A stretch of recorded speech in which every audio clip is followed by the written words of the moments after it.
Today I'm going to be showing you the best elite Thundershock glitch or exploit build for the Puppeteer.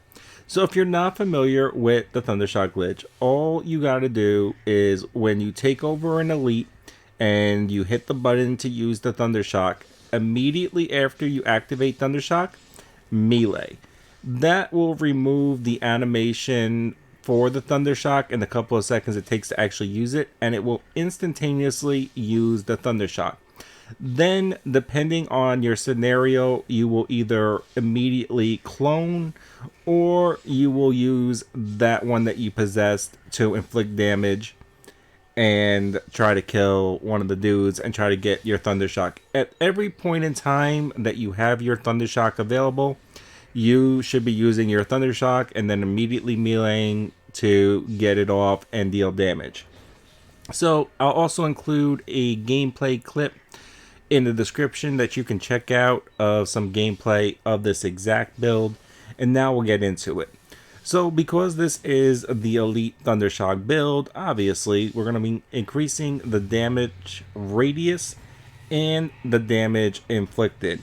We're taking this just because we need to progress the tree. You almost never use your boss when playing this build. We're also going to be reducing the fear needed to see enemies. You could, actually you can't, because we can't take the bottom tree, sorry. And then we'll take 10% over here, because we do want this one right here. 35% extra duration while in objectives is actually pretty huge. We're taking this one just because we have to, same as that right there. Demonic Dash isn't terrible, this 50, this actually is nice. Now, this one right here, I take the 2 in it because I'm very good at hitting multiple targets with the Demonic Dash, and that allows me to get early levels, inflict fear, force survivors to think that they need to reduce their fear, even when I almost never take over survivors with this build. Occasionally when I have a ranged dude out at the back of the pack or on the side, I'll quickly take him over and down 1 or 2 dudes. But other than that, not really taking over survivors much with this build. It's more about elites, and I'll get into how to spend the points too for this build. So you could put 2 here, or you could put 2 on Insane Clown or Clone Posse.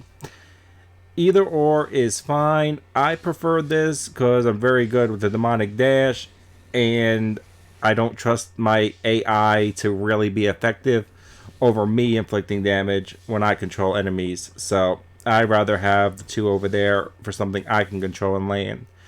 But moving on, we definitely are reducing the cooldown period of our elite portals. Very big mid to late game. We need those cooldowns very low. Reducing the cooldown portal of basic just because we have to, and occasionally we are going to spam in a basic or 2 to draw a little aggro on the survivors. Gonna be reducing the boss balance, not really because it's needed, but once in a while we do call in our boss. And as mentioned, 35% extra duration time while we're in objective. That's pretty huge, so we will take that. Increase the maximum health of basic units, not really needed in the build, but we gotta take it. Increase the balance bar of basic units, same thing, not really needed. Increase the balance bar length of elite units, yes, we are focused on elites. We're going to take more health on our elites too. Occasionally we take over a boss, like this one isn't bad, the bleed damage, that actually is pretty nice. But we're going to take that to get to the extra damage on elites. We're going to be reducing the cooldown time of our active skills, because when we take over our elites with the Puppeteer's Master Power, we do insane damage. Every one of his bonuses is based around the ability. So why would we not lower the cooldown 30%, allowing us to get like 20 power possessions on elites and do massive damage? So yes, we want this at 3.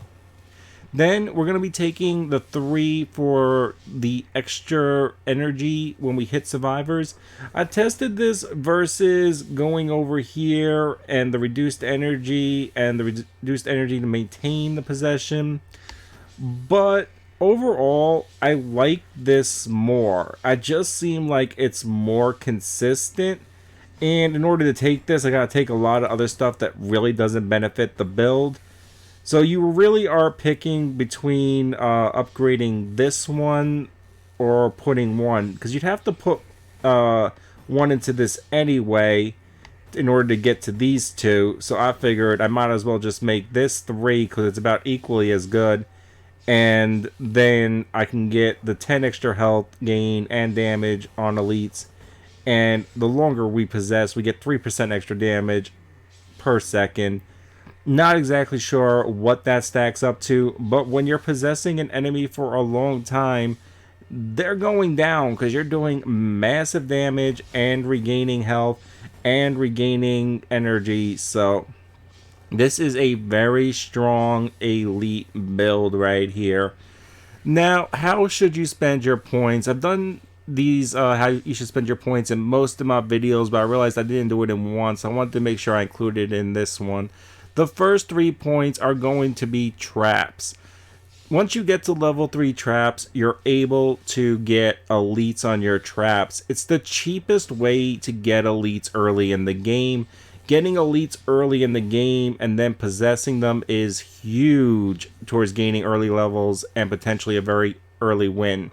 Most of your wins are probably going to come mid-game, but if you do get lucky and find them super quick, then yeah, you can wreck a team with getting some good traps off and possessing those elites. Second thing we're going to be putting into is possession and energy. We're also going to be putting into our portal elites. You don't have to put anything into basic portals. You can put one into boss if you want to summon the boss. But we're really going for possession, elite portals, and energy. You're not going to be able to cap anyone off to 5 right off the bat. Start with possession, get at least one in elite portal, then start maxing out your elite portal, energy, and possession.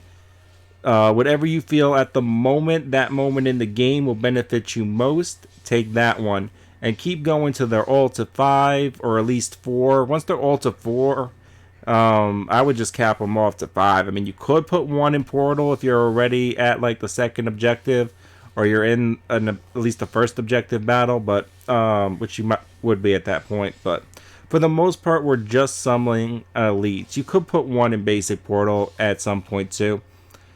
But other than that, that's what you really want to focus on. Traps first, then possession, then at least one in elite portal, then work on your possession and elite, and then work on your energy is ideally what I think is best for the build. Occasionally, situationally, you might want to adjust that a little bit, but for the most part, that's how you will spend your points in most games. And that is the Elite Thundershock build. I hope that helps.